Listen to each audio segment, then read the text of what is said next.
and Brandy heard him checking in with his other patients. The enormous hospital ship had gathered in all of the 5th Battle Cruiser Squadron's wounded, including Admiral Sarno, its commanding officer, immediately after the engagement. And they were damned lucky she'd been attached to Danislav's command. Under normal circumstances, she wouldn't have been, but given the level of tension with the People's Republic and Hancock Station's exposed position, the Admiralty had realized the odds that Danislav's squadron was sailing straight into battle were high, and Hancock's medical facilities were rudimentary at best. At that, though, the station's facilities had been better than the ones on Cassandra, after the battle, at least. Brandy's memories of the final stages of the engagement and its immediate aftermath were thankfully vague, but she remembered the battle cruiser's skin-suited sick berth attendants desperately sealing her into the emergency life support pod as sickbay lost pressure. And she vaguely recalled the way the ship had lurched as laserhead after laserhead pounded her, even as Brandy slithered down the slope into unconsciousness and wondered if she'd ever wake up again. It was hard to believe that had happened barely 10 days ago, but Pasteur had headed back to the Manticore binary system within 46 hours of the battle. Some of the damaged warships had left even before that.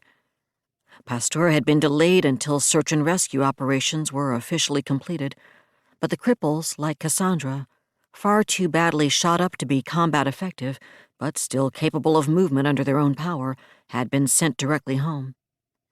Some of them were probably beyond repair, but those which could be repaired would be needed desperately, as quickly as they could be returned to service. Too bad battle cruisers don't regenerate, she thought. The yard dogs on Hephaestus and Vulcan are good, but they're not miracle workers. Cassie snuck off before I could get a good look at her, but just from the damage she'd taken before I got clipped, she's going to be down for months.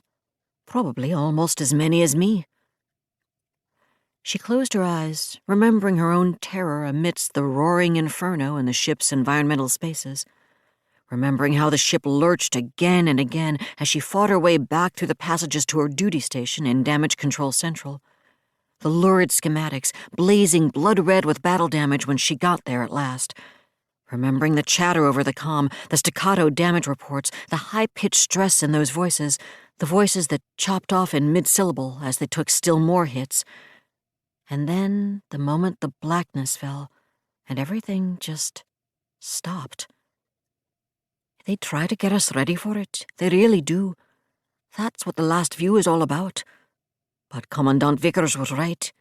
They can't really prepare us. Nobody could. But at least she'd survived, she told herself. And the SBA was right. Bassingford Medical Center did do good work.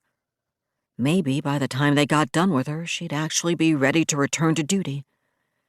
At the moment, she doubted it. I don't want you wearing him out, sir. The stern voice penetrated Mark Sarno's semi-doze, and he opened his eyes. He also found himself trying not to smile, despite all the drugs floating through his system, as he saw the barrel-chested man trying to tiptoe into the compartment. Sir Thomas Caporelli hadn't been designed by nature to tiptoe anywhere, Sarno thought.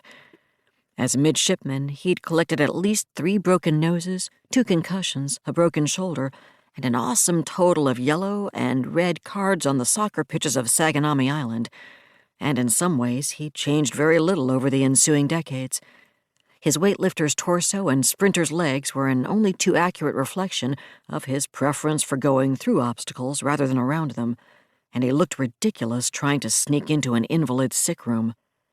He was also the Royal Manticoran Navy's first Space Lord, however, and Sarno reached for the controls to raise his bed into a sitting position. Caporelli opened his mouth, probably to tell him to stay right where he was, but then the first Space Lord shook his head. I didn't mean to wake you, he said instead, as the powered bed brought Sarno upright. And I don't think you're supposed to be sitting up yet. Probably not, sir, Sarno agreed, but he made no effort to lie back flat again, and Caporelli snorted. Sarno's tenor was weaker and hoarser than it ought to have been, the first Space Lord reflected. But for a man who'd lost both legs below the knee, broken all but one of his ribs, and had somewhere around a quarter kilo of splinters from his command chair's armored shell removed from his back, the Admiral actually sounded far better.